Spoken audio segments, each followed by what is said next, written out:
Hi, so this video is going to be about 5 things that make ESFPs special people, 5 traits that make them unique and a positive influence on the people around them and for themselves. The first thing is that ESFPs are true free spirits. They know who they are, at least in that present moment, and they feel emotions and express them freely without inhibition, and it seems like they're rarely self-conscious because of this, or at least they definitely don't show that to other people most of the time. And they're usually very confident in themselves and whatever it is that they're doing.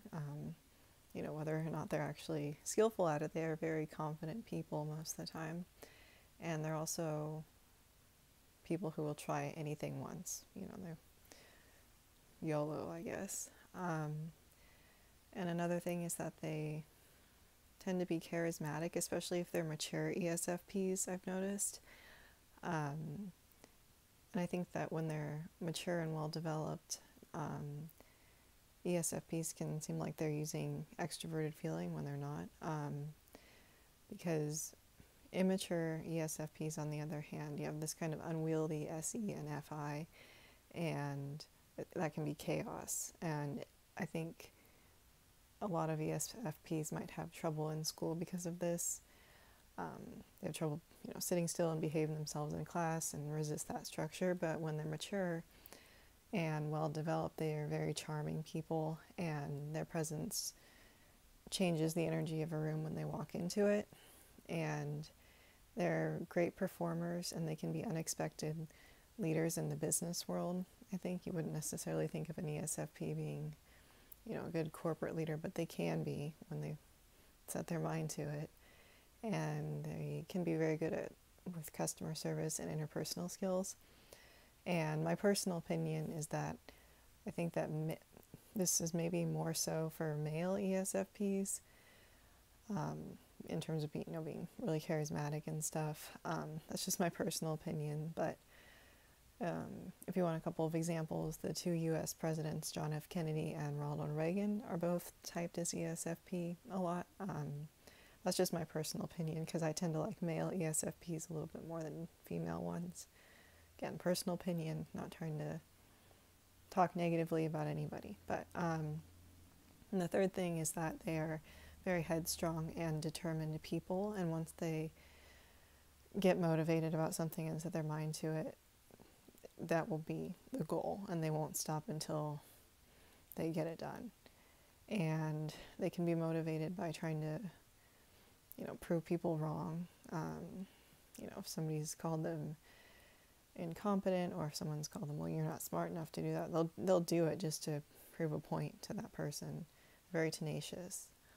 And they're also able to see opportunities and act on them in the moment with their SE and TE when they have that developed, which is kind of goes along with being unexpected good business people, because they can see the opportunities, and they are good at networking.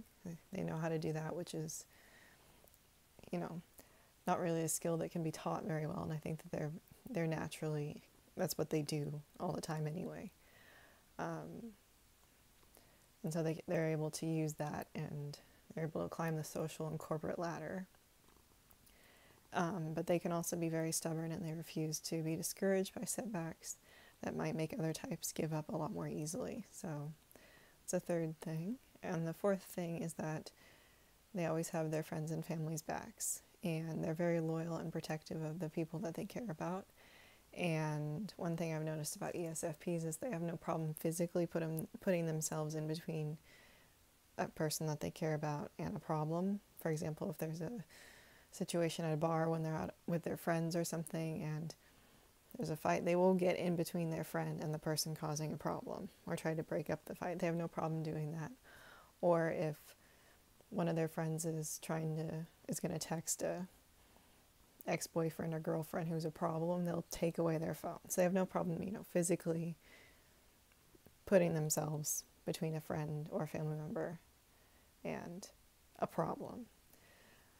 But on the flip side, they're very loyal until they're not. And one thing I've noticed is, they say that there's the INFJ and INTJ door slam, which is very quiet.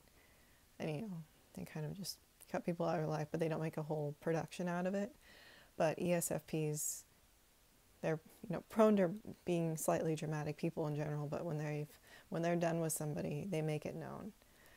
So that's kind of a double-edged sword, which isn't necessarily a bad thing, because it's good to know when to kind of cut people off if that needs to be done.